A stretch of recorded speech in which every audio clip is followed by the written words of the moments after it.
بسم اللہ الرحمن الرحیم الحمد للہ رب العالمین صدق اللہ العظیم۔ میرے بھائیوں، محترم بزرگوں اور دوستو، آج جو قرآن کریم پڑھا گیا ہے وہ 1.5 سپارہ پڑھا گیا ہے۔ پہلا سپارہ مکمل اور دوسرا سپارہ آدھا۔ قرآن کریم اس میں سب سے پہلی جو سورت ہے سورۃ الفاتحہ ہے۔ سورۃ الفاتحہ کو سورۃ الفاتحہ اس لیے کہا جاتا ہے کہ فتحن کے معنی کھولنے کے آتے ہیں۔ قرآن کریم یہاں سے شروع ہوتا ہے، کھولا جاتا ہے، اس لیے اس کو سورہ فاتحہ کہا جاتا ہے۔ سورۃ الفاتحہ کے اس کے علاوہ اور بھی بہت سے نام ہیں، جس طرح اس کو سورۃ الفاتحہ کہتے ہیں، سورۃ الکافیہ بھی کہتے ہیں، یہ اپنے پڑھنے والے کے لیے کافی ہے۔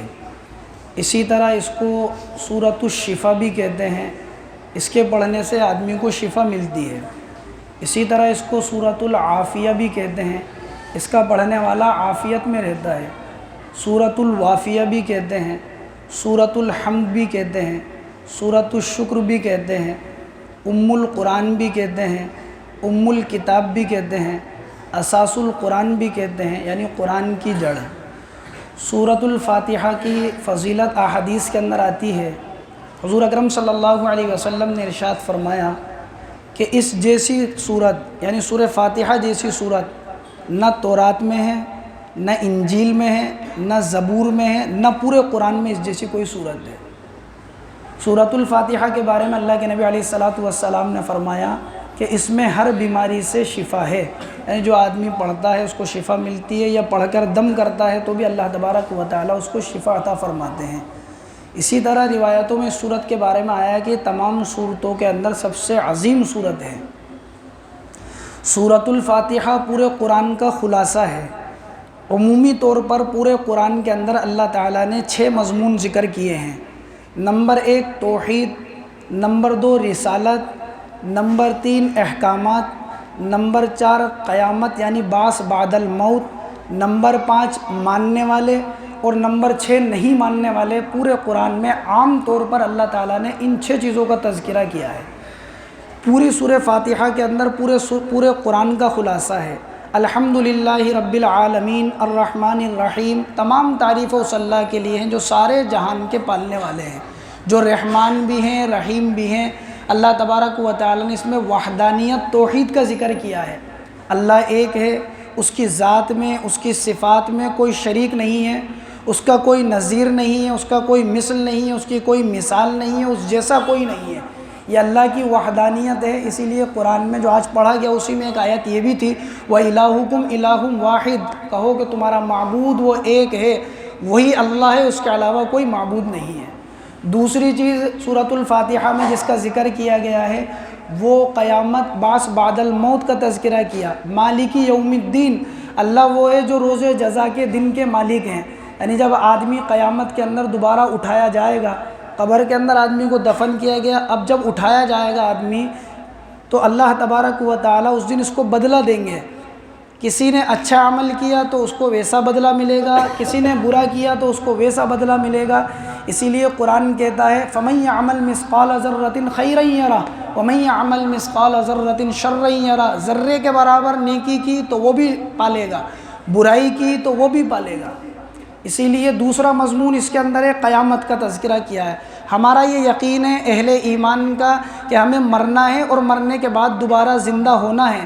جن کا یہ یقین نہیں ہے وہ ایمان کے دائرے سے خارج ہے۔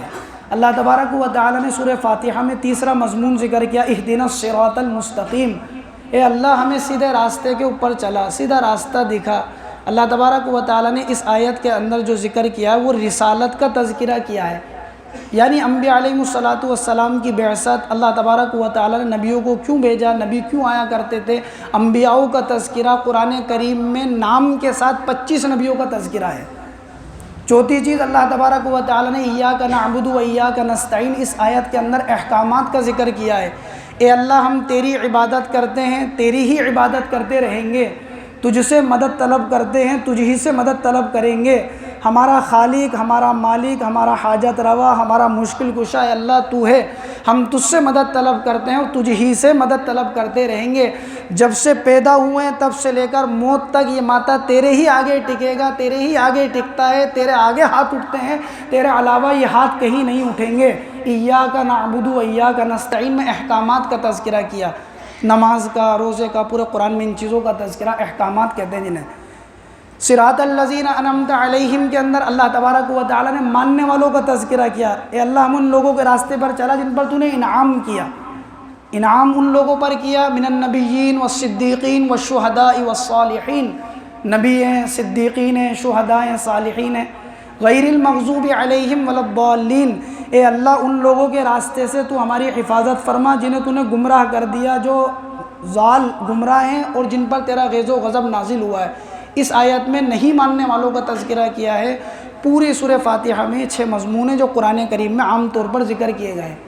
ضال سے مراد وہ لوگ ہیں جو ہٹ درمی کی وجہ سے انکار کرتے ہیں حق کا، بات جانتے ہیں حق ہے پھر بھی نہیں مانتے، جیسے یہود۔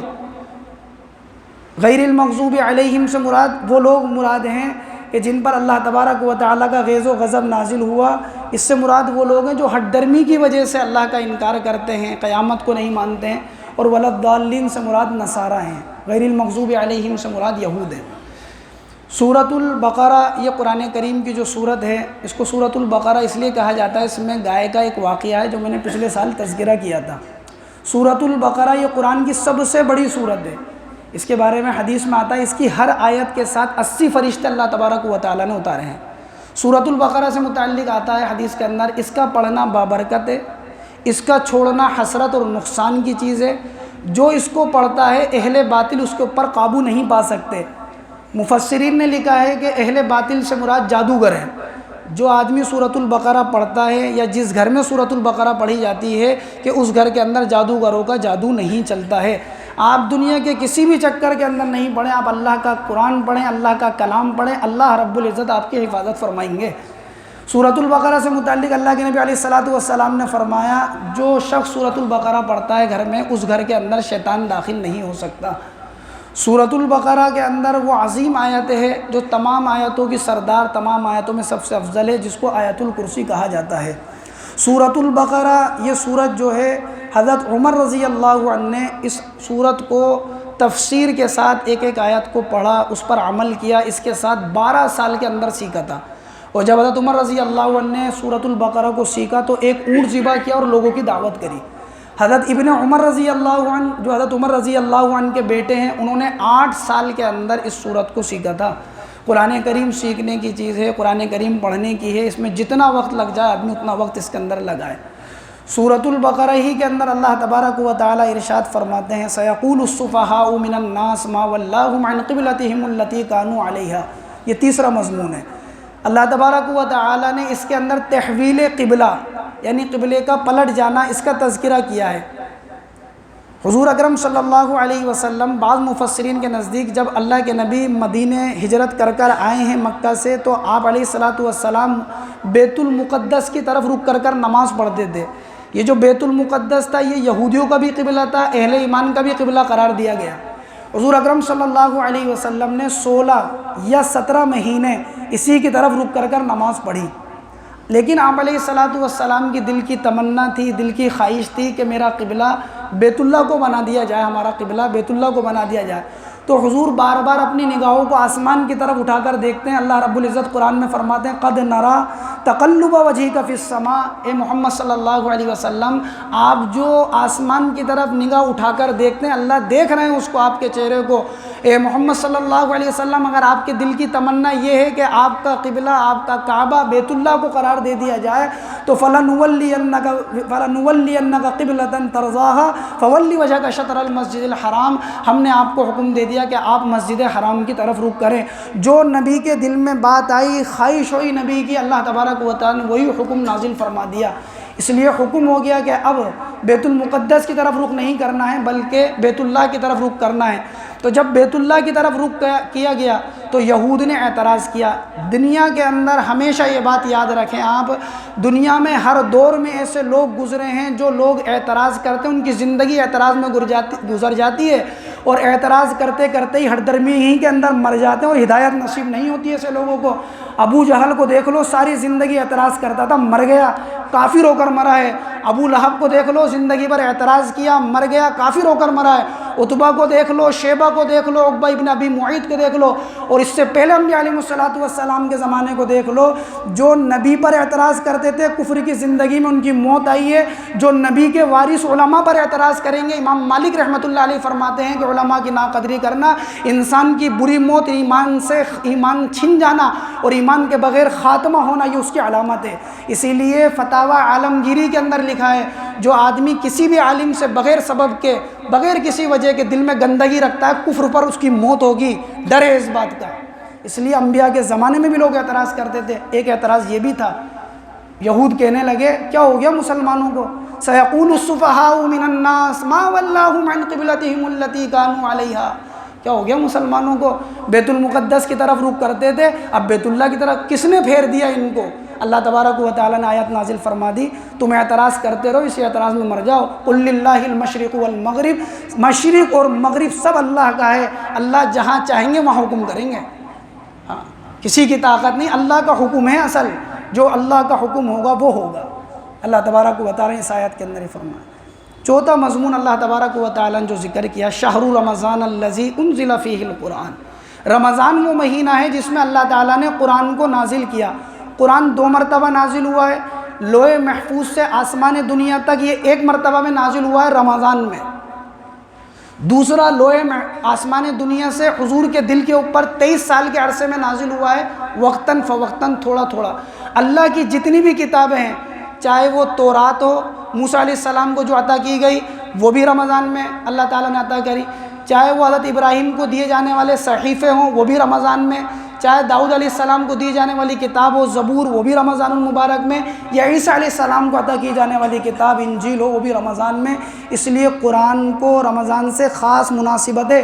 اللہ کے نبی علیہ السلام کے بعد جبریل آیا کرتے تھے، اللہ کے نبی کو قرآن سنایا کرتے تھے، بعض روایتوں سے معلوم ہوتا ہے حضور کا قرآن سنتے بھی تھے۔ اس لیے رمضان کو خاص تعلق ہے قرآن کریم سے، اس لیے ہمیں اس کا اہتمام کرنا چاہیے۔ اللہ تعالیٰ مجھے اور آپ کو عمل کی توفیق نصیب فرمائے۔